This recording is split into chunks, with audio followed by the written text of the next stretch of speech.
wish I had known Adriana 2 years ago. My life would have been a lot easier. I would have understood what we were actually doing. If you walk away from this talk with nothing else, walk away with this image, the burrito. This will be very important. I'll explain to you why later, but stay with this image for the moment. I have a question for you guys. How many of you think that democracy is a good model? Hands up. How many of you would rather set up a business in a democracy rather than Iran, say? Okay. How many of you work in a company that's run democratically? Okay, it's TED, so it's more than usual, but usually you get like 0, right? We have a problem. The system of work is out of balance. That fits nicely with the metaphor, right?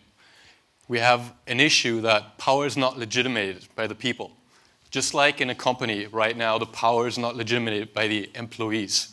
And we need to find ways to make the system work better in the future. I want to show you something, an example of the past, because the idea of resourceful humans is nothing groundbreaking new. It's actually a return to the roots of what work was in the beginning and what many companies do right when they're small and what they lose when they get bigger. And let me just take you back in time 60 years. The sense and the purpose of a company explained. There's this wonderful moment in the company's history. I think it was 1948. And he was at a meeting of business leaders. There were a whole bunch of CEOs from companies there, and the question that was raised, who is the company responsible to? And they're all talking about the most important thing is you have to actually focus on returning dollars to your shareholder and maximizing profits.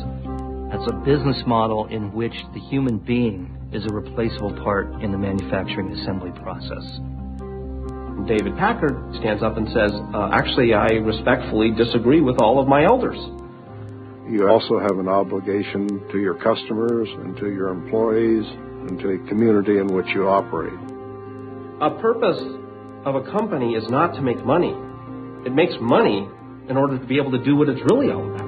And in our case, that's to make a contribution. They laughed at him. We're here to create things that if we didn't create them, the world would be worse off. And if you don't understand that, you don't understand the HP way. Understand that. You don't understand the HP way. I take enormous comfort in the fact that they laughed at him, because when I present this concept, most people laugh at it too. So they went places with this, right? They understood that there needs to be a balance between a company needs to make profit or else it won't be around much, but it needs to do that for a meaningful contribution. Otherwise, what the hell are we making the money for? And right now, this is out of kilter. We don't have a connect between that anymore. People don't have a feeling of a connection to a meaningful contribution in their organizations. They don't feel like they have a voice and empowerment to act on this. They understood that the currency of the future is development, not just development of products, but development of organizational culture, evolution of the way business is run. This company's reinvented itself 3 times, and they understood that to get the best talent, you need to give them a free environment. The kind of ad that they were running is, do you want more experience before you start your own business? Come here, learn how. And then we'll set you free, but you know what? Maybe you'll work with the best people and you don't want to leave anymore. So let them go, and they will stay. Shackleton did the same thing, right? He gave an immense mission to his people. He said, you want to go to the white parts of the map? You're likely going to die. You're surely not going to have anything much to eat, and it's going to be bitter cold. And if we return, very doubtful.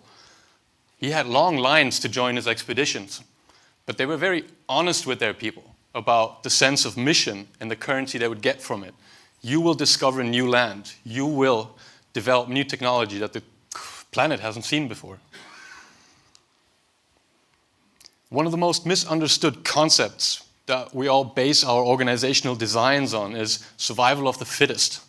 It is not survival of the fittest. That's not what Darwin said. He said it's the species best able to collaborate and adapt to its environment. A very different concept if we applied that to management. Right now we're saying the strongest needs to be at the top of the pyramid. As Adriana just explained, that doesn't make sense anymore in a distributed network environment.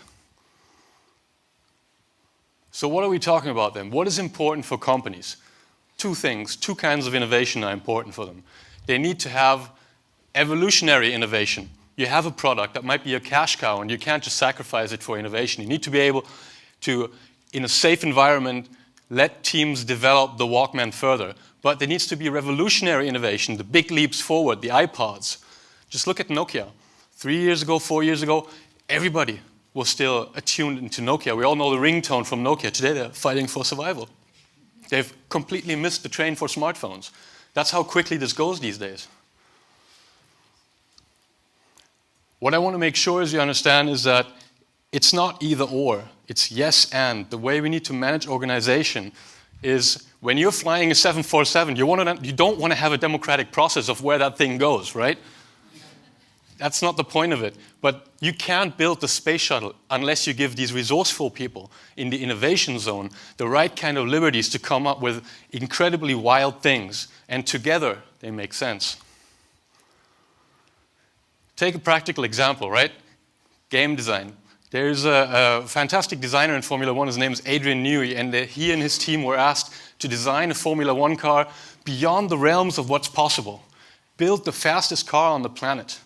And his team came up with a car that's so fast, a human being couldn't drive it. It takes too much G-forces, right? Only Vettel can do it on the PlayStation or something, but not in real life. But from this, they reversed engineered for their current Formula One car, and that seems to be going right? I mean, that's successful for them. Let me explain the wrap to you. Currently, organizations are a bit like hamburgers. A lot of management, a lot of, patty, and then very little beef in the middle. The people who are actually doing things are sort of squeezed. What we're saying is you want your organization to look like a burrito. Why? The management should be that little layer around it that gives the whole thing minimum stability so it doesn't drip all over you. But the people in the middle, they make the taste, right? They make the game, they make the product. You don't buy a burrito for the wrap. You buy it for the sauce and the meat. But what is that wrap? There needs to be a minimum structure. The internet, organizations, it all needs a minimum structure. And we believe that it's democracy, participative democracy, free flow of information and content, and fair gain sharing. I want to have a say in what my company is doing. I want to be informed about what's going on, and I want to be fairly rewarded for what we get out of it. Let me give you an example of what's broken with the current system. This lady is Annie Taylor, and in 1901 she was the first lady to survive in a barrel going over the Niagara Falls. So what did they do after, when she survived? They took a look at the barrel, and they found out, she had lead weights, she had leather straps, she had a special skirt, and she had 30 psi air pressure in the barrel. I want to remind you, these are the Niagara Falls. Based on those designs, who would go over the edge with that?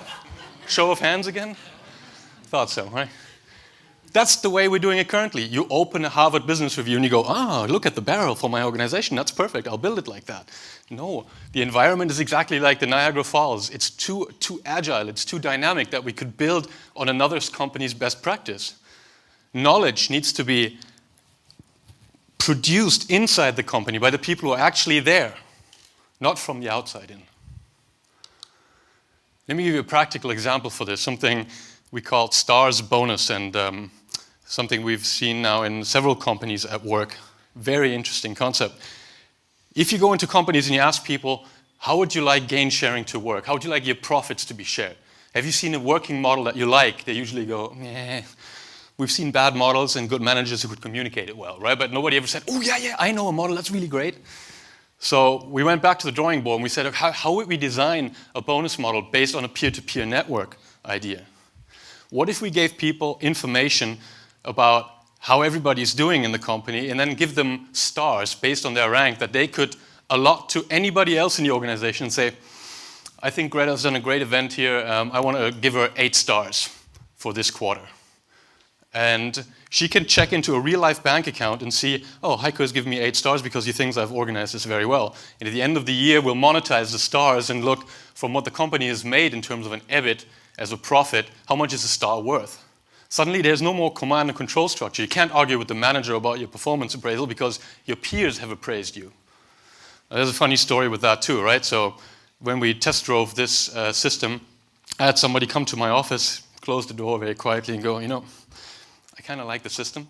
It's not bad, but here's a problem, right? So in R&D, we have this guy, he's barefoot and he smells bad, but he writes brilliant code, right? But nobody knows this guy because the door's always closed. So I've thought about this. So I gave him 3 stars, right? But really, this kind of system, it'll break down for those kind of people. I was like, okay, thanks for the feedback, noted it down, went back. Next day, somebody opened, he's like, dude, I have feedback for you about your system, right? It's a good system, but there's this guy in R&D. I'm like, really? Okay. 5 more people came to me. I think that guy walked away with the most bonus of all of them because people underestimated their own ability to judge their peers' performance. Because that's a management thing, right? I'm not trained to assess performance. Well, look around you, right? Enabling resourceful humans. It's the idea of giving people the distributed power to say you have a voice, but you need to inform yourself and you need to give them a mission that they want to inform themselves for, the equality. Just like Martin Luther King did very well. Now let me give you an example of a higher level for this. Currently, when we do evolutionary innovation, it's the human resources zone. It's about predictability, about procedures, about operation. And then for the space shuttle, we're in the resourceful humans zone, right? Innovation, unpredictability, complexity. This is your Steve Ballmer. If you just sweat enough, you can actually make a buck. This is, you build the new Galaxy Airlines or something, right? Richard Branson. It's a very different kind of innovation. We're training our staff for this. Our entire management system is built for this side. And we're hoping that we can somehow make the leap over there.